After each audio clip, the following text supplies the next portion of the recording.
welcome to another Facebook Live with Memorial Hermann for Breast Cancer Awareness Month. I'm Megan, your host from the lifestyle blog Honey We're Home, and today we're honored to be here with Kathryn Mraz, a genetic counselor, and she's going to answer all of our questions about how genetic testing plays a role with regard to breast cancer. So thank you so much for being here with us today. Thanks for having me. So I know that it's been a topic in the news, and we've been hearing a lot about celebrities, and maybe that has been one reason why this has reached like such a national level of certain celebrities undergoing preventative mastectomies. Is that how you say it? Mastectomies. When they've tested positive for the BRCA gene. So that's what we want to talk with you about today. So getting into that, can you tell us about your role as a genetic counselor with regard to what you do with your patients on a daily basis? Yeah, so patients come to me in different routes. So some of them I see when they are diagnosed with breast cancer or a type of cancer, or they might come to me because they come to me if they have a personal or family history of cancer. And so I'll just focus more so on a breast cancer indication for the purposes of this. So I take their personal and family history. I build out a family tree, kind of, if you have blocked out enough of high school. Sure. You might remember doing a family tree. And so I do that for a living. Okay. And we've turned it into a job. And so what I do is I look at the patterns of cancer in someone's family, and I kind of play detective a little bit, and I look at which cancers might be more likely sporadic, meaning so we can kind of put cancers into three separate categories. 70 to 80% of cancers are sporadic, meaning they happen by chance, and usually all people have a risk of developing cancer. Our risks are usually quite low, and if we're going to develop cancer, we'll develop it at an older age, with the exception of you and I are probably never going to develop prostate cancer. Sure. Okay. So, but if someone does develop cancer, most of them are going to be sporadic, meaning they happen by chance and they have nothing to do with our genes that have been inherited through a family. Okay. A very small percentage of cancers are due to a hereditary situation, like the BRCA1 and BRCA2 genes, and those are actually only 5 to 10% of breast cancers. Oh, okay. And obviously 10 and 80% do not add to 100, so Sure. Much different set of cancers actually fall into what's called a familial category, where we might have some cancers, like a couple of breast cancers that maybe like 50s and 60s, where maybe we offer genetic testing to those families and we don't find an answer. We might tweak some of their recommendations still, but we don't end up following like a hereditary BRCA mutation family. So when we do genetic testing or do genetic counseling first, what I do is I try and figure out what types of patterns those cancers all fall into. So someone might come to you and say, my mom had breast cancer or my grandmother had cancer, and so I want to test my genetics and figure out how likely I am to get it myself. Exactly. Is that right? And some of them say, I'm really nervous about my family history, or what's my risk, and do I need to do anything? And so some people, good reasons to come to a genetic counselor or to consider genetic testing might be because there might be similar types of cancers in a family, or people themselves were diagnosed at a young age, or there might be one or two young cancers in a family, or people are just concerned about their cancer risk. Even if they're not sure about it, when in doubt, you can always talk to a genetic counselor. Worst case scenario, or best case, depending on how you look at it, they say, oh, it doesn't make sense to do genetic testing, but at least then they've gotten that question answered, and it's been by someone that actually, literally, this is all we do.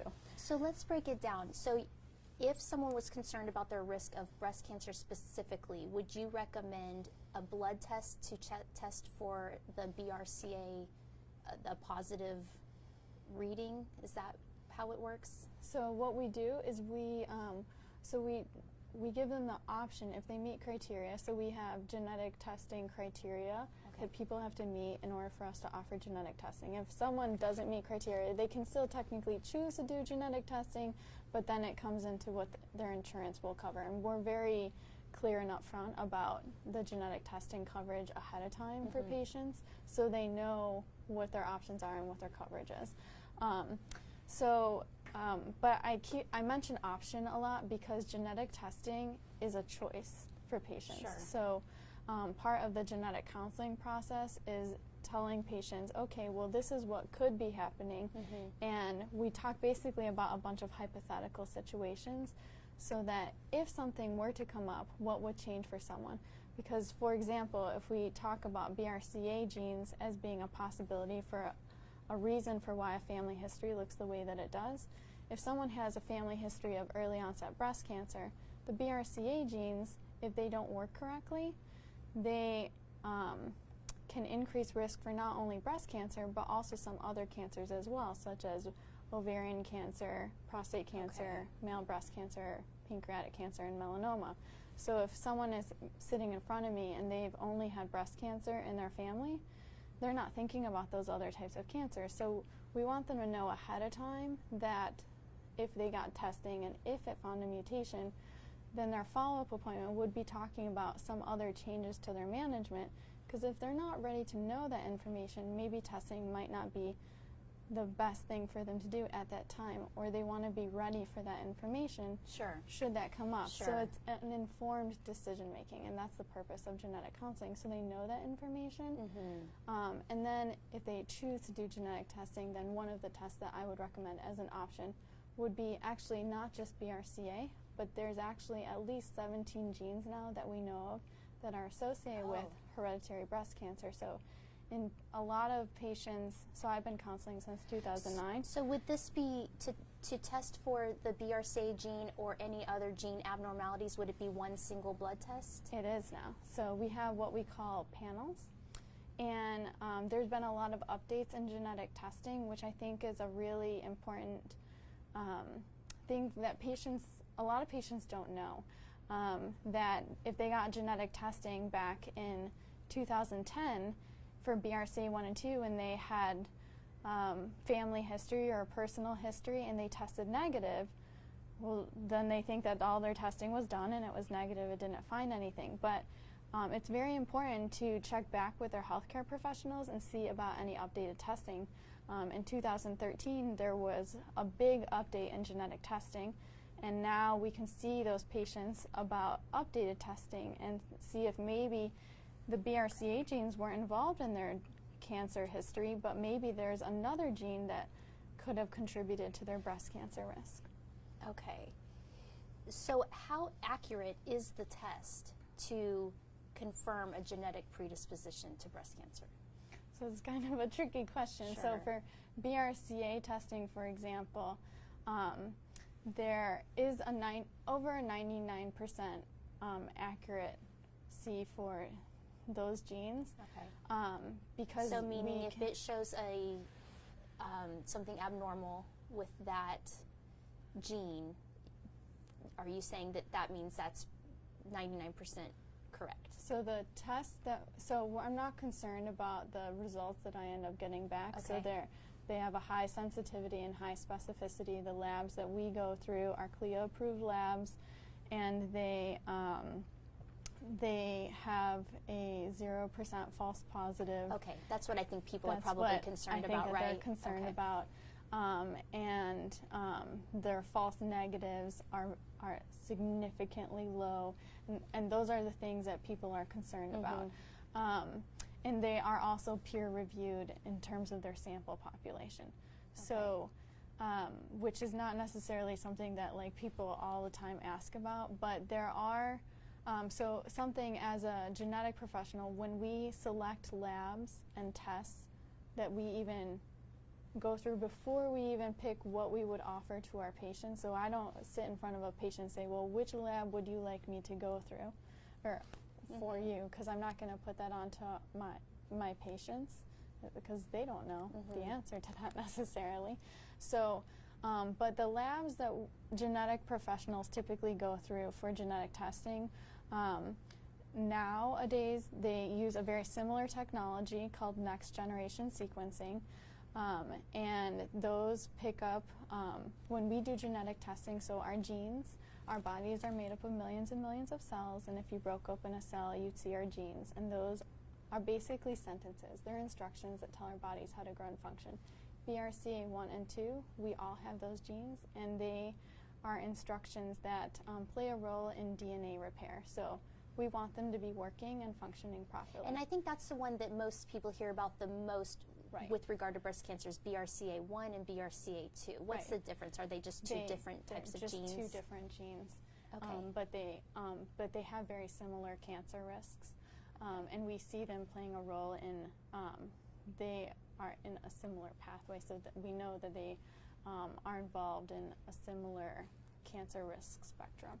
So they do have some slightly different cancer risks, not with regard so much to breast cancer, but some of the other organ systems that they are involved in, their risks are a little bit different. So if we do find a BRCA1 mutation versus BRCA2, we do counsel those risks a little bit differently. But their management is very similar. So what type of patients or people in general do you recommend go through with this type of genetic testing? Is it one person in their family had breast cancer, two people? Like, what are the factors that you would take into consideration when you would recommend to someone, I really think you should have this test done? So I would recommend, anyone who has had a close relative, so grandmother, parent, sibling, child, aunt, grandparent with ovarian cancer. Okay. So close ovarian cancer is very heritable. Mm-hmm.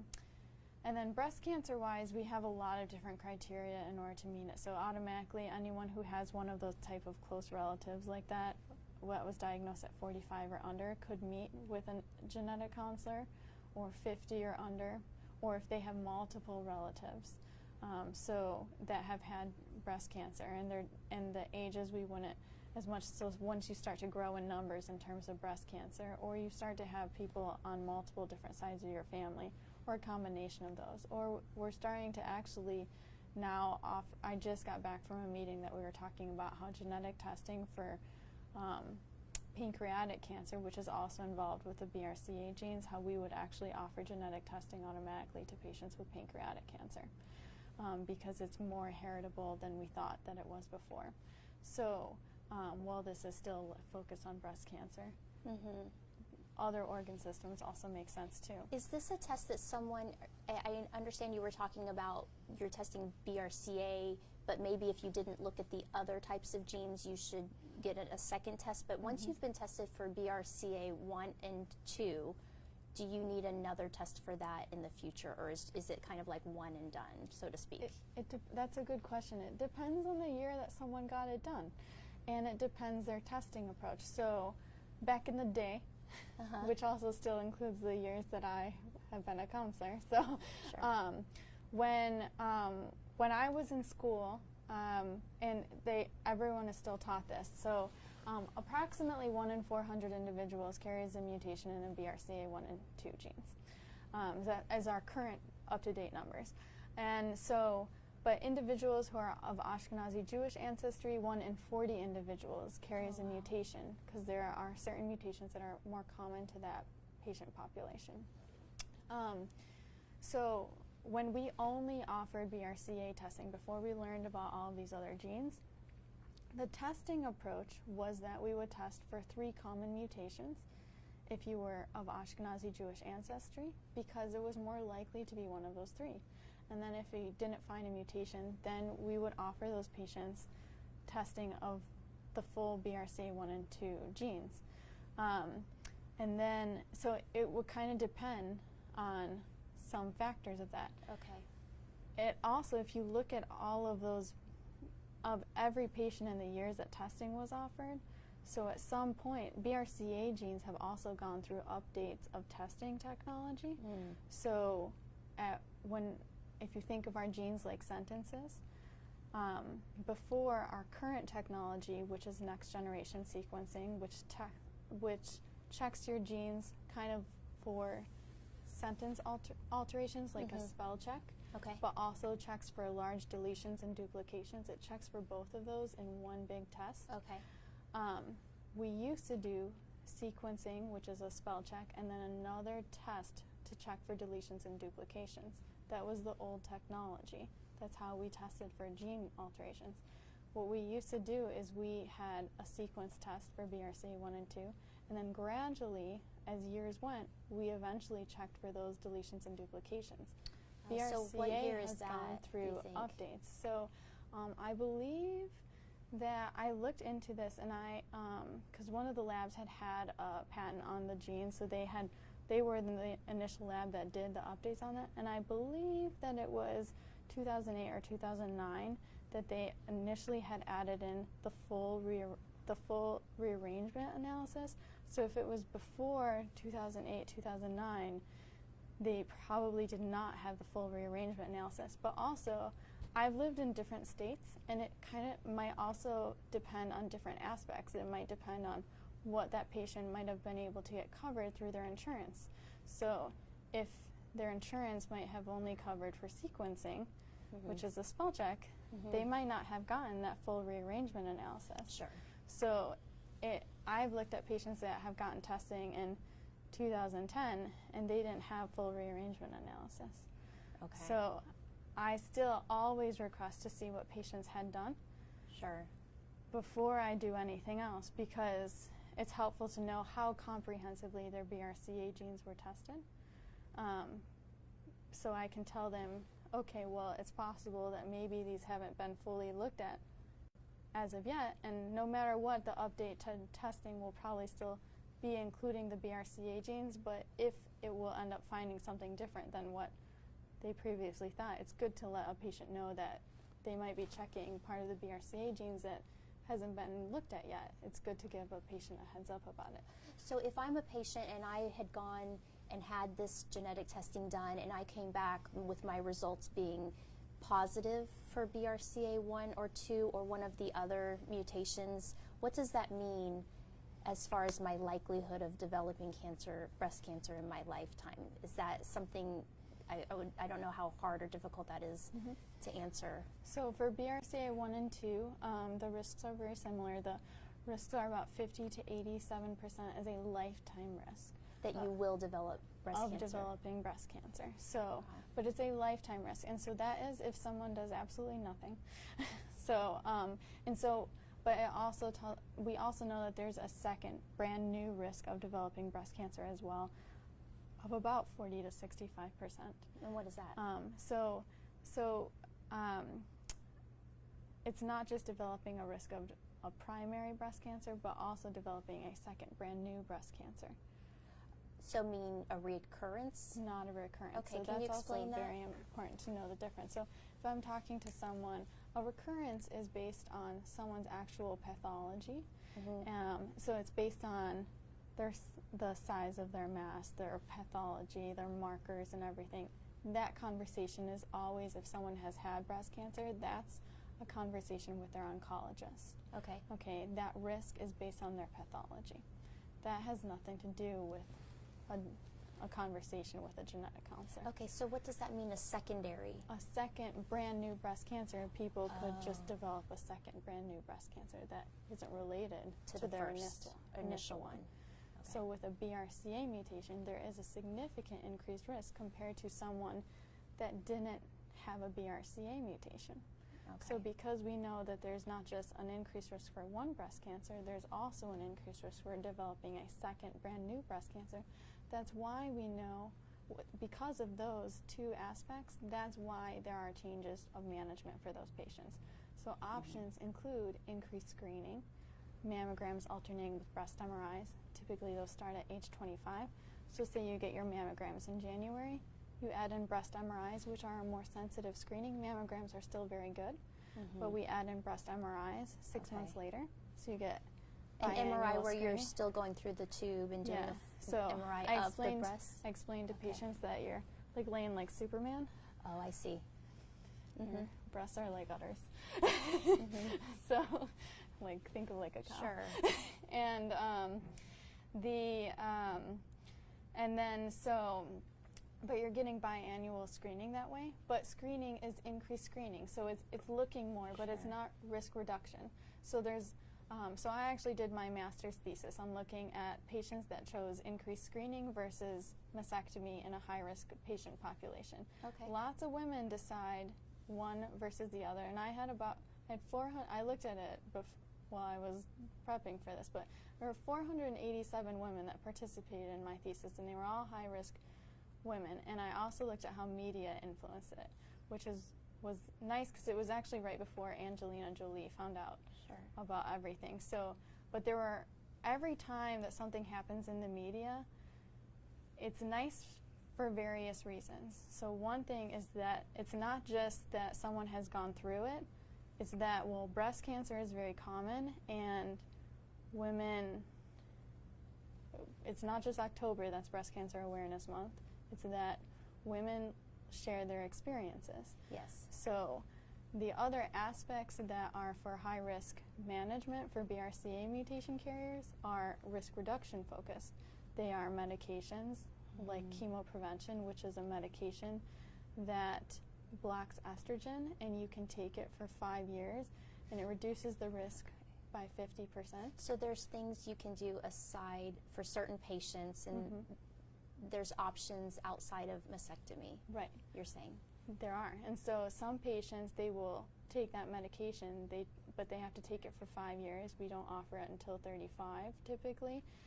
But you have to pick 5 years that you're going to block estrogen. So if you're talking to someone who family planning has not yet occurred, you typically need estrogen for that family planning. So it's a big decision. So there are lots of aspects for that. So if so a lot of factors that can go into deciding between surveillance and mastectomy, which the bilateral mastectomy is a 90% risk reduction. Sure. So it really is very patient dependent. So one of the benefits of what has happened with every time there's a new story that goes on. So when you think about surveillance is, you might not necessarily hear a lot of stories about women that choose surveillance because... Meaning just watching and being proactive to catch it early in screening? Because screening is you get increased screening, you go in, but then if you find something, then you have to do something about it. But it might not necessarily, when you think about it, it makes sense that it's not discussed as much in the media. Sure. Because it's screening. People are familiar with mammograms. People are familiar with that process.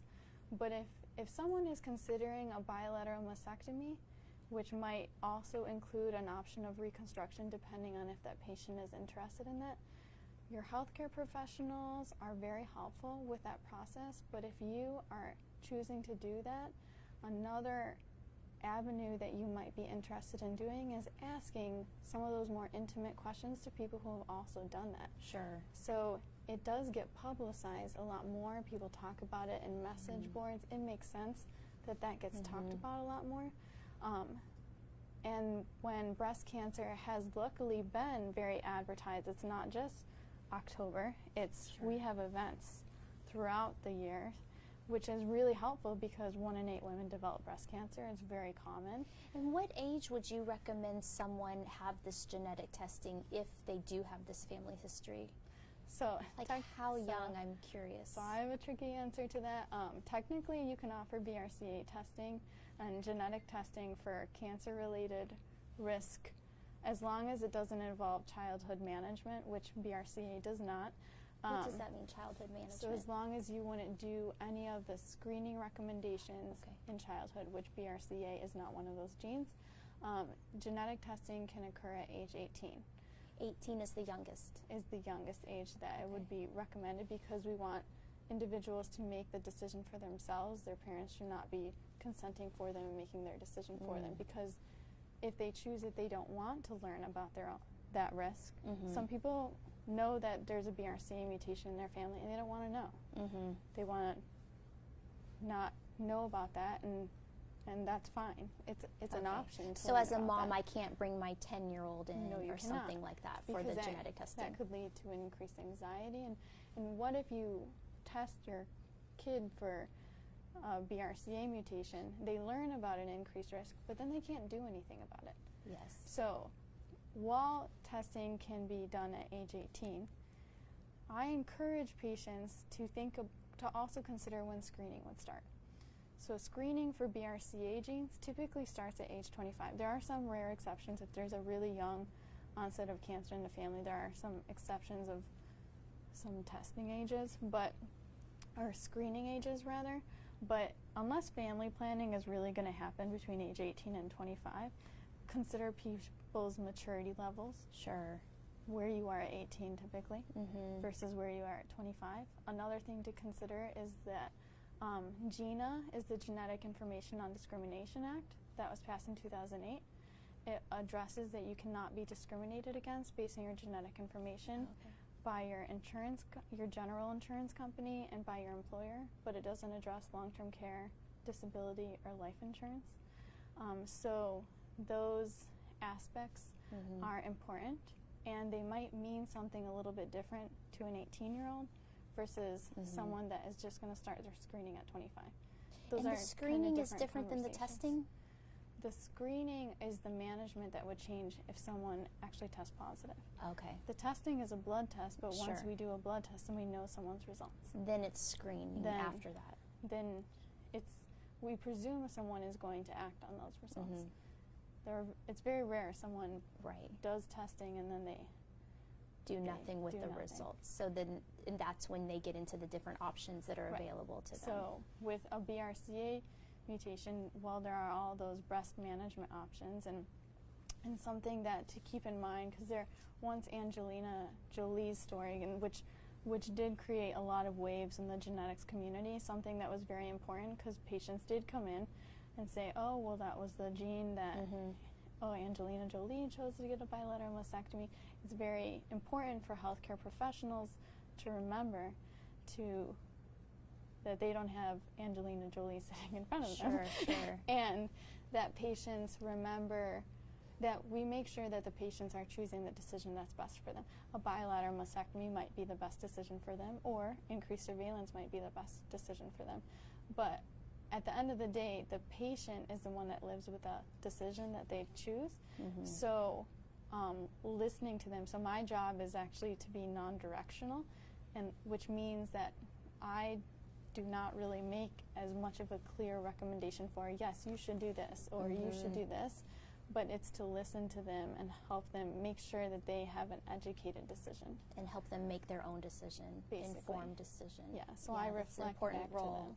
Yeah, so, and that's an important role when you have a big set of information that you might not have seen coming. And then when you leave that office, you probably will know a lot of people that might have opinions on what you do. And it's your life, and so you have to make the decision that you can live with. Exactly. Correct. Okay. So that makes sense. And it's not just the right now, it's also like 10 years from now. Sure. So we also got some questions about the difference between hereditary breast cancer and hormonal. Can you describe that and what the difference is there? Yeah, so that was an interesting question. So, because they're really different. They're kind of really different categories, but I get asked that a lot.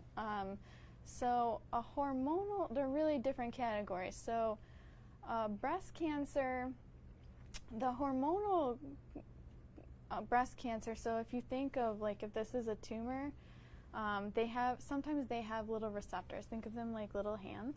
This is not proportionate. Think of them like little hands, and they can reach for their receptors, and they reach for hormones. Like when we test a breast cancer, we test them to see if they're feeding off of things, like if they feed off of estrogen or they feed off of progesterone, and we test another marker for HER2/neu. If it tests positive for that, they might be treated with Herceptin, which is a type of chemotherapy, for a year. Okay. That information goes into their pathology report. The oncologist uses that in terms of their treatment approach. That actually has nothing to do with what I do.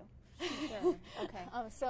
But they hear, so sometimes patients will say to me when they do their family history that the their mom had a hormonal breast cancer and they had a hormonal breast cancer, and because they were similar, they think genetically yes that will match, and that actually it's not the is case. not the situation. Okay. So it's also I can see how people would get confused with that. And when people have similar looks and stuff, they think genetically they're going to have the same exact genetic finding and stuff, and that's not necessarily the situation. And I think that's hard for people to get past. So hereditary is really looking at the genetic testing results that actually are passed down through a family, which is a blood test that looks at the genetic changes that were passed down in a family. So when we do genetic testing, we get a sample of someone's blood, we look at the white blood, we spin it down to the DNA from the white blood cells. It's not actually taking it from the tumor. Okay. So it's a whole completely separate. Yeah, they're two totally different They're very things. different, but I get people like to combine them Sure. a lot. Okay, well, I'm glad you cleared that up because yeah, I can see how it would be confusing, and it even sounds similar. Yeah. So, okay.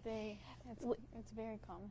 And then we had one more question that I wanted to get your opinion on here. So, if you have a family history of breast cancer, when should you start getting mammograms, and should you start getting them before age 40?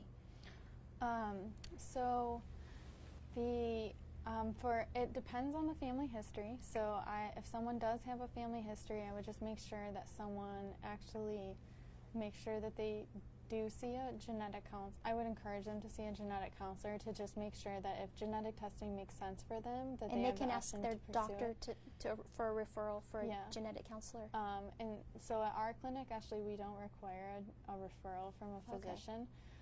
Some do, some don't.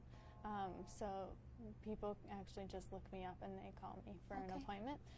But some, they can always ask their doctor to look up genetic counselors. We at nsgc.org, you can actually just click find a genetic counselor.